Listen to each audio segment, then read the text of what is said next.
Bonjour à toutes et à tous, c'est François-Xavier Boulet Et Valentin Floquet. pour le courrier de ce samedi. Et comme d'habitude, nous allons commencer par vous parler un petit peu de l'actualité de la radio, notamment les concours et Oui. toutes les actualités en lien aussi avec nos diffusions en direct depuis Damshui, Exactement. etc. Donc, D'ailleurs, avant les concours, on va commencer directement par cette annonce qui est importante, Oui. puisque c'est dès vendredi prochain, pour les fans d'ondes courtes.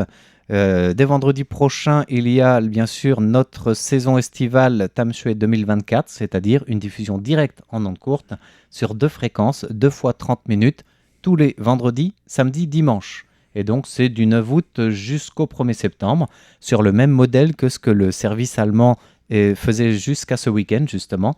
Je le précise, puisqu'on a plusieurs auditeurs qui nous ont envoyé des rapports d'écoute, soit en allemand, soit à traduire pour notre service allemand. On vous remercie d'ailleurs de cette fidélité. Alors peut-être qu'on va vous rappeler les fréquences qui ont été retenues, puisqu'il y avait une diffusion test le mois dernier.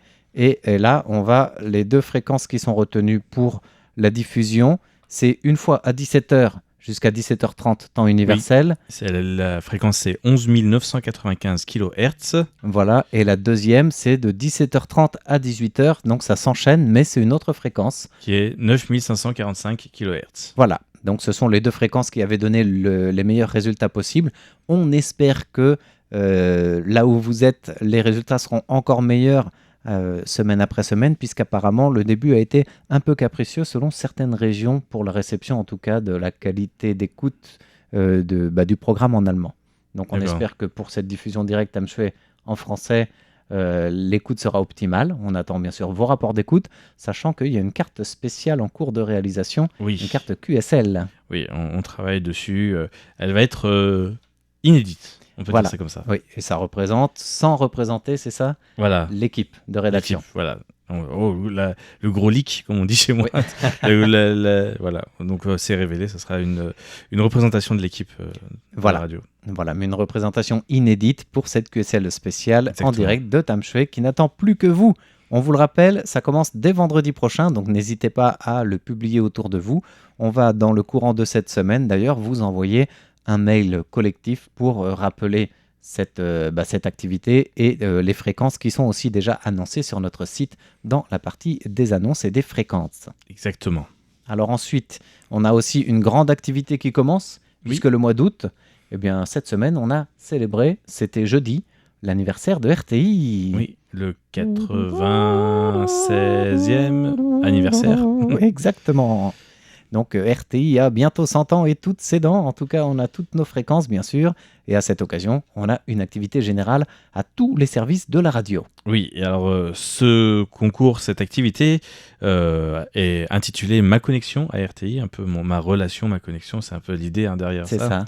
Ma connexion, bien sûr, puisque ce sont des ondes, c'est la radio. Voilà, c'est un peu c'est ça un beau aussi. jeu de mots en français de cette bannière. Une bannière rouge à retrouver sur notre site et en cliquant dedans, vous aurez tous les détails, mais on va quand même la présenter ici, cette activité. Donc en gros, l'idée est que chaque participant décrive sa connexion, sa relation avec RTI, qui pourrait être sa toute première écoute sur les ondes ou par un autre moyen, voire sur podcast, vraiment comment vous vous êtes connecté à RTI, que ce soit aussi sur les réseaux sociaux ou autre. Oui, ça peut être aussi une anecdote dans votre relation avec RTI. Voilà, ce qui vous a marqué dans votre écoute ou dans ce que vous suivez sur RTI, peut-être votre rencontre avec l'équipe si vous êtes déjà passé. Et oui.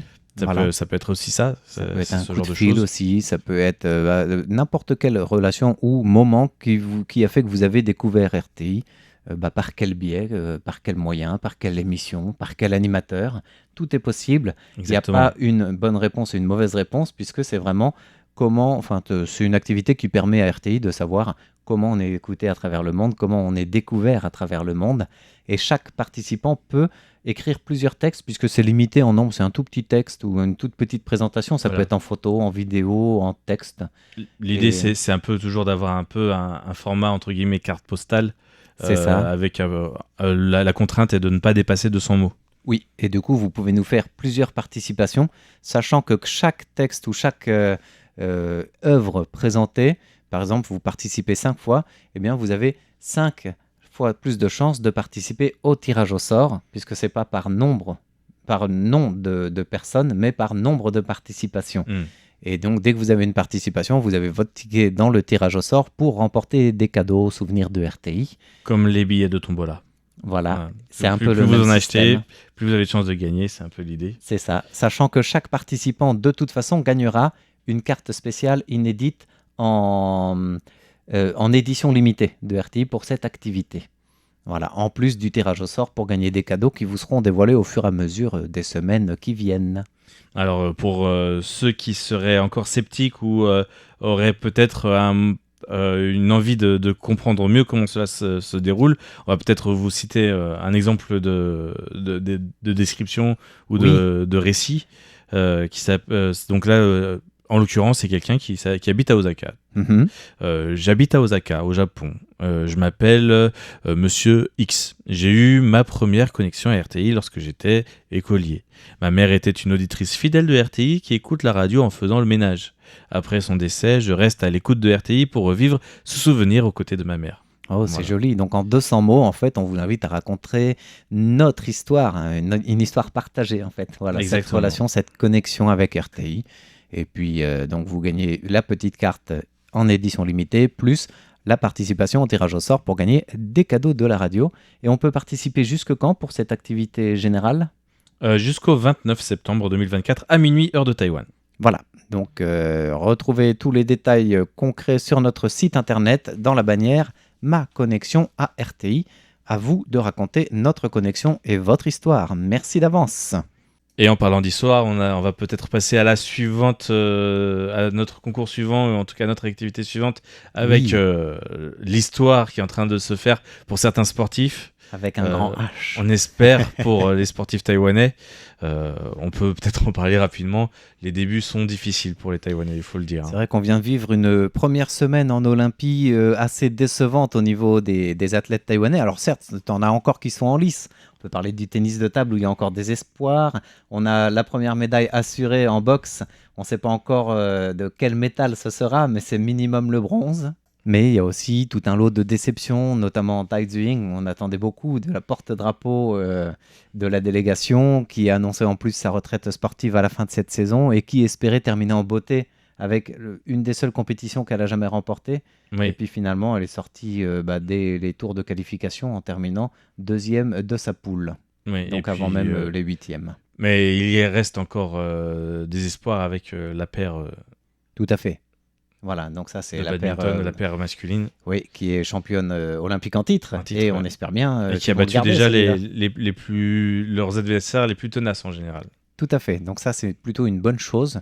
On espère une bonne suite de compétition en espérant que cette première médaille en boxe va donner des idées aux autres. Exactement. Mais c'est vrai que c'est un peu compliqué. Après, on est globalement des déceptions pour certains athlètes qu'on attendait, bien sûr. On a des déceptions en judo aussi, des déceptions en tir à l'arc, beaucoup. Voilà, parce que ça faisait 4 éditions olympiques où Taïwan avait au moins une médaille par équipe en tir à l'arc. Et puis cette année, c'est plutôt bredouille, puisque par équipe, Taïwan s'est fait éliminer assez tôt dans les compétitions, chez les hommes comme chez les femmes. Il ne reste plus que les concours individuels maintenant, avec de moins en moins d'athlètes. Plus on avance, moins il y a d'athlètes taïwanais. Enfin, c'est logique, ça fait partie du sport, quoi. Oui, voilà. Mais bon, voilà. Donc, en parlant donc des JO, on a toujours une activité JO à vous annoncer, que vous devez connaître maintenant un petit peu. Il s'agit de participer aux différents jeux concours proposés par le service français de RTI pour collectionner les 5 marque-pages représentant des animaux endémiques de Taïwan à l'occasion de ces Jeux Olympiques de Paris. Voilà, c'est une série en fait. Donc, on peut faire la collection de cette série de marque-pages. Et comment on fait pour l'avoir ? Donc il suffit d'interagir, de réagir à nos différentes émissions ou en tout cas contenus partagés.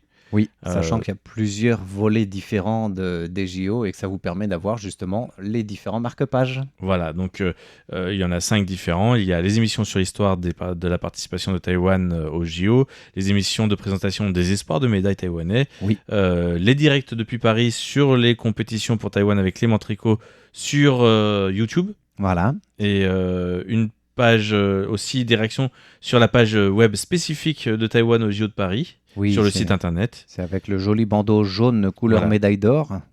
Ou couleur logo des Jeux de Paris. Ah oui, à peu aussi, près. tout à fait. Et enfin, vous rentrez directement au pavillon culturel ou en tout cas Ou commenter un peu ce qu'on va faire aussi sur cette Voilà. sur ces Toutes les- Olympiades voilà. culturelles. toutes nos activités, tous nos contenus en lien avec l'Olympiade culturelle. C'est un gros morceau, hein, cette Olympiade culturelle, parce que sur le Parc des Nations de la Villette, on annonce 10 pays participants avec un seul pavillon qui anime tous les jours des activités et qui ne fait pas des expositions statiques en fait. Ça peut être des concerts, des activités, des interactions comme cela qui peuvent attirer le public. C'est bien sûr le pavillon taïwanais, donc le pavillon j'ai- Taipei chinois. De mes premiers retours que j'ai, moi, de Paris, il a l'air d'attirer pas mal de monde. Hein. Oui, dès l'inauguration, il y avait plus de 4000 personnes Ouais. en grande pompe, avec quelques gouttes de pluie, mais ça avait pas, la pluie n'avait pas arrêté les pèlerins du pavillon Taïwan. Et c'est vrai qu'après, tous les jours, tu as des activités, des concerts, ça va, ça vient. Donc Des c'est concerts, des assez spectacles, intéressant, parce ça. que, bien sûr, une des figures de proue de ces activités reste Nymphia Wind, Oui. la drague qui a gagné le grand concours Paul Roux aux États-Unis de drag queen, et qui est, pour toute la communauté LGBT, est un peu une égérie. Donc, en France, et en plus, vu qu'il y a des gens du monde entier, ils savent Et qu'elle est là. Voilà, elle est présente sur place parmi les autres activités. Oui. Donc ça, c'est pour les marque-pages à l'effigie de RTI en mode d'animaux endémiques de Taïwan. Et on vous invite aussi, non plus cette fois-ci dans les annonces, mais dans les vraiment concours, à participer pour gagner des cadeaux, puisqu'on a un nouveau concours à vous annoncer pour le mois d'août. Exactement. Et qui concerne l'actualité récente, puisque fin juillet, vous savez, Taïwan a été touché, voire ravagé selon certaines régions par un typhon. On veut savoir quel est le nom de ce typhon qui est inspiré, enfin qui vient tout simplement du coréen, et que signifie-t-il ? Oui, et en l'occurrence, vous pourrez gagner 5 porte-clés à l'effigie de Bouddha. Voilà, alors c'est un porte-clés par gagnant, mais il y aura 5 gagnants à tirer au sort, bien entendu, vous l'aurez compris. Et puis aussi, il y a le concours trimestriel à rappeler. Oui, qui commence à être connu maintenant, je pense, de tous, et qui parle en fait du problème de la Cour constitutionnelle, et quels sont les 3 sujets que la Cour constitutionnelle doit traiter, à traiter. Oui, c'est ça. Soit elle a traité récemment, soit elle est en train de les traiter, ou elle doit les prendre en compte. À Taïwan. Donc ça fait beaucoup de polémiques, on en a beaucoup parlé sur RTI, Oui. Donc les informations peuvent se trouver, on a déjà eu pas mal de réponses sur le sujet. Tout à fait, et en fait il y a plus que 3 dossiers, mais il suffit d'en citer 3. Oui. En tête j'en ai au moins 4 qui se confirment avec les réponses reçues par nos auditrices et auditeurs. On vous remercie d'avoir participé, puis continuez de participer, parce que pour le concours, il y a des cadeaux. Et pour ce trimestre-là, 3e trimestre, j'allais dire 4e, non j'ai pris un peu d'avance, Mais qu'est-ce qu'on gagne ? on gagne un petit bloc-notes pense-bête orné d'un message en papier découpé chinois, ordre impérial. C'est pas bête ça. Top Oui. secret, c'est ça, ce genre Voilà, de choses. c'est le mot qui se... C'est faudra choisir, parce que c'est au tirage au sort comme ça, je crois. Il y a 2 styles, donc il y en a un qui a marqué Eddy impérial ou ordre impérial, et l'autre top secret. Donc c'est vos bloc-notes pense-bête, soit top secret, soit Eddy avec l'empereur. impérial. Voilà, c'est ça. Et donc, il y aura 4 gagnants pour celui-là. D'accord. Eh bien, grand merci pour vos participations. Et comme un concours peut en cacher un autre, vous savez, c'est ce qu'on peut lire sur les panneaux des passages à niveau dans certaines régions. Attention, un concours peut en cacher un autre. Oui. Eh bien, cette fois-ci, on va répondre non pas aux questions que vous nous avez posées tout de suite, mais on va tirer au sort les gagnants de 2 anciens concours, puisque ça remonte quand même au mois d'avril dernier. Oui. Alors, je ne sais pas si tu te rappelles quelle était la question, mais on voulait savoir dans quelle préfecture du Japon l'entreprise taïwanaise TSMC avait récemment inauguré une usine de puces électroniques. J'ai la réponse sans même regarder, c'est Kumamoto. Voilà, alors si vous avez participé à ce concours du mois d'avril, que votre réponse était Kumamoto, vous faites partie du tirage au sort pour gagner une trousse pour des stylos au ton rouge à violet. Voilà, donc une petite trousse ornée de motifs. C'était le ton violet. rouge, violet, oui. Pardon. Elle est pas mal. Le ton Pardon. rouge, on le connaît, mais le ton violet, non. Un peu moins. Ça, c'était autre chose. Surtout en Bien sûr, rapport c'est avec la- le Japon. Voilà.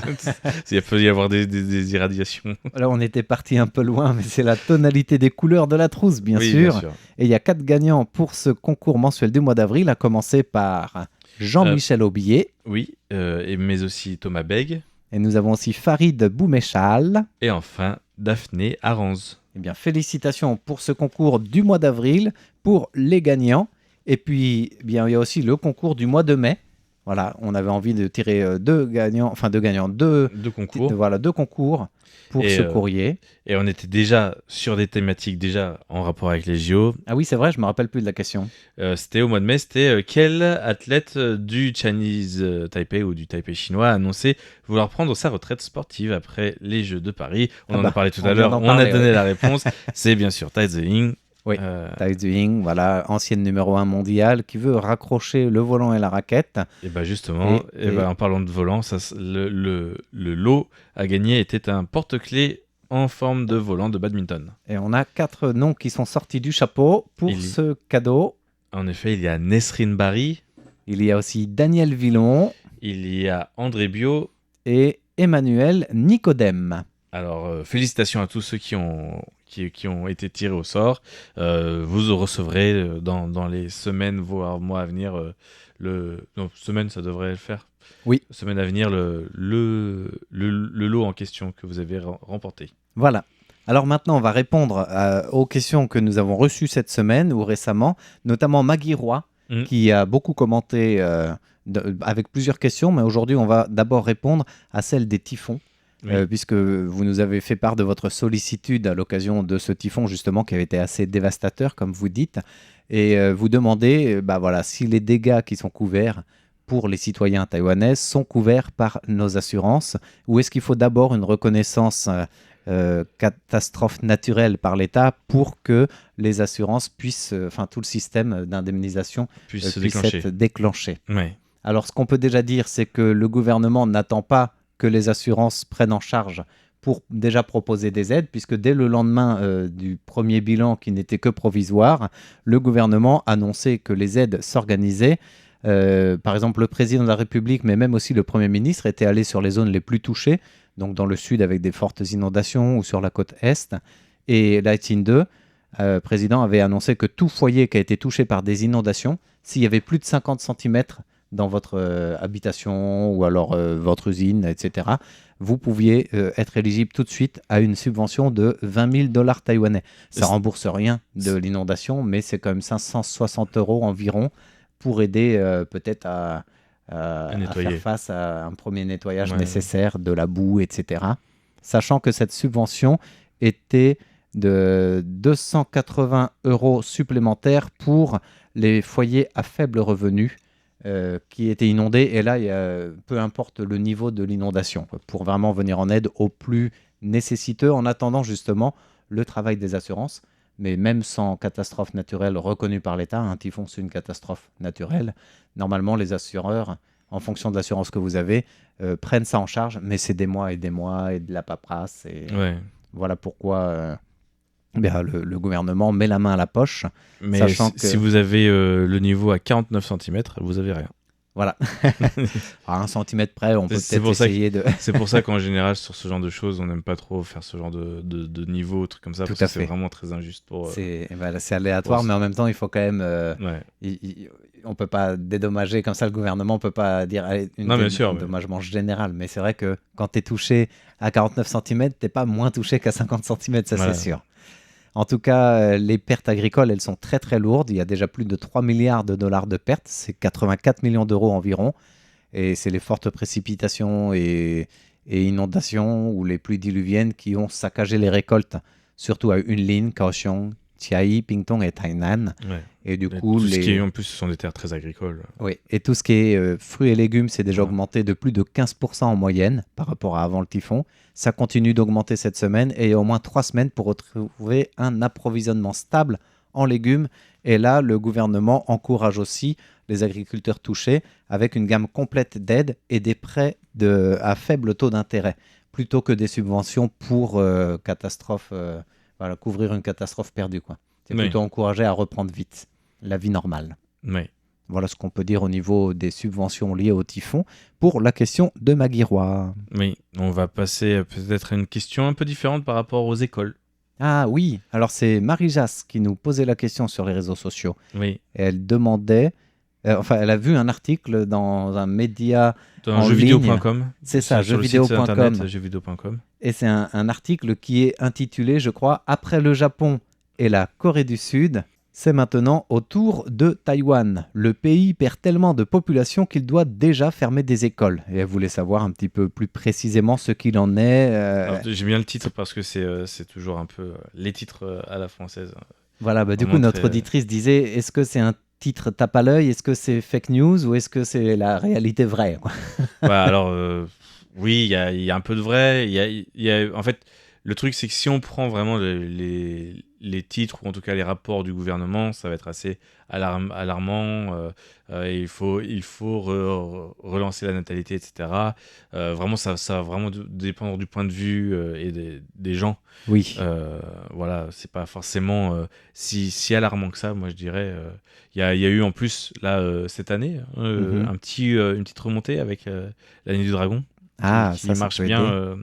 pour les natalités. Je sais Oui. pas si tu avais suivi ça un Par petit contre, peu. on n'a pas les chiffres terminés. Pour le premier semestre, ça remontait un peu à la hausse. En même temps, on ne pouvait pas faire pire que 2023, je crois, en termes de taux de natalité, qui Oui. était le pire record de l'histoire, c'est ça? Oui, parce qu'il y a eu seulement 135 571 naissances, D'accord.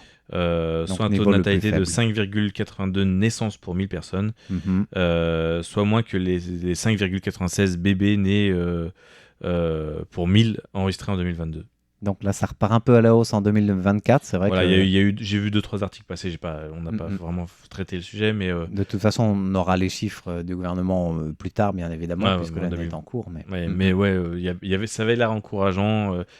En fait, De toute façon, d'année à l'année du dragon, année, généralement, c'est plutôt propice aux naissances. voilà, c'est ça. Mm. Et en fait, d'année à année, en général, il y a déjà eu 2-3, même sur le premier trimestre, il y a déjà eu des analyses de fait Oui, où on compare du premier trimestre 2023 au premier trimestre 2024. d'accord. C'est Voilà. les aléas du direct. Oui. Et en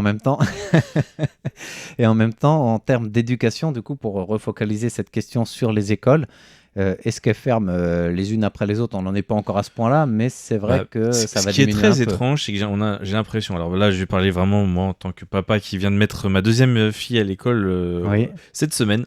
Ça, tu vas à contre-courant de Taïwan, tu aides à la natalité et Voilà, en je plus suis à au-dessus des l'éducation. statistiques, hein, parce on est à moins d'un bébé, je crois, ou presque, Oui, moins d'un. Ouais. en taux de fécondité, donc Mm. par foyer.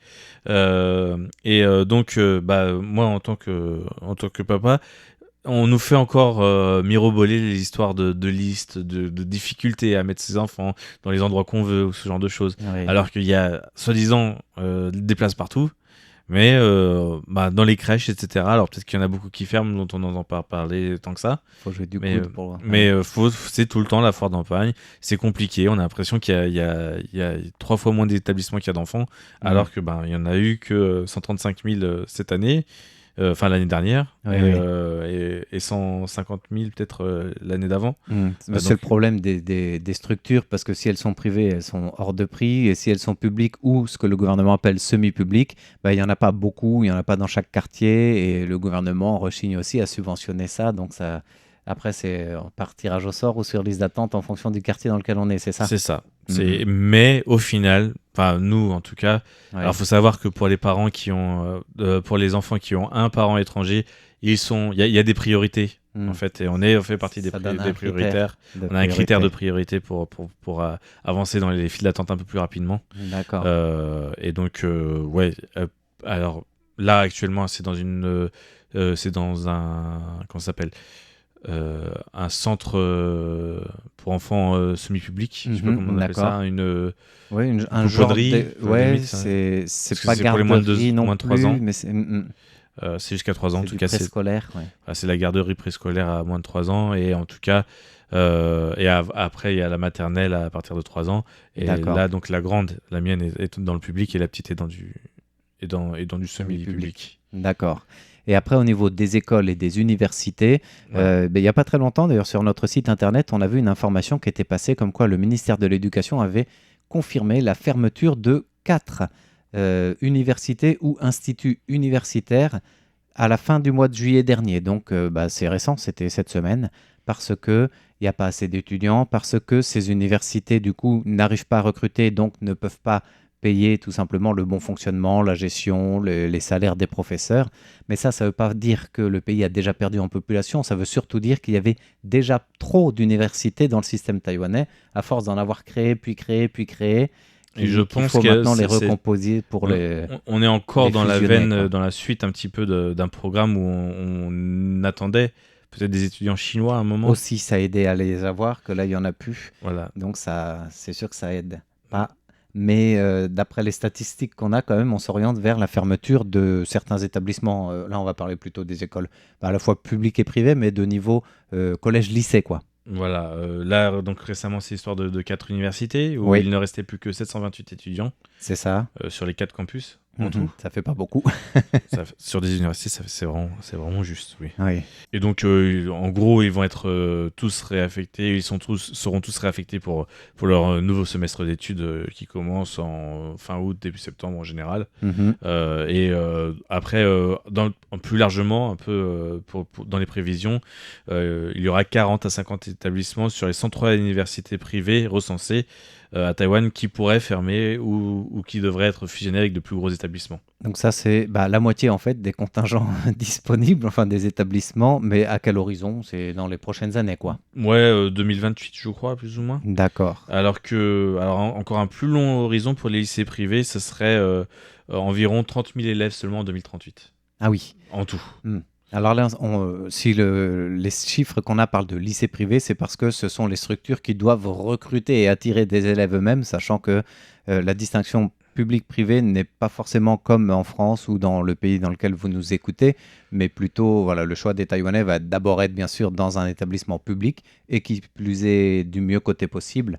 Et donc les instituts privés sont ceux qui vont être le plus touchés par le taux de remplissage le plus faible et donc par une fermeture faute de mieux, quoi. Voilà. Et donc, en l'occurrence, d'ici 2038, c'est aussi 50 lycées privés qui devraient fermer.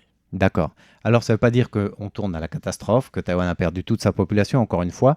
Ça veut simplement dire que on va aussi réguler le nombre de ces établissements qui avaient foisonné parce qu'il y avait des aides pour encourager à avoir le statut de lycée ou d'université.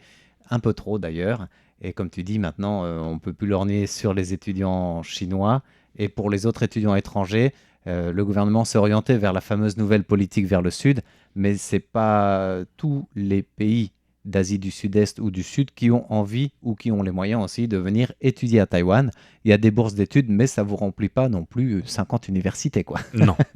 Voilà un peu pour la situation. Voilà pour la situation de l'éducation. Donc, merci encore à Marie-Jacques pour cette question.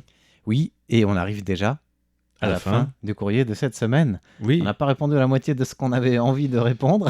Mais voilà. Bon, c'est l'occasion de... Voilà, il y avait pas mal d'actualités à répondre, tout à fait. À présenter. Et les annonces de la radio, la nouvelle actualité, voilà.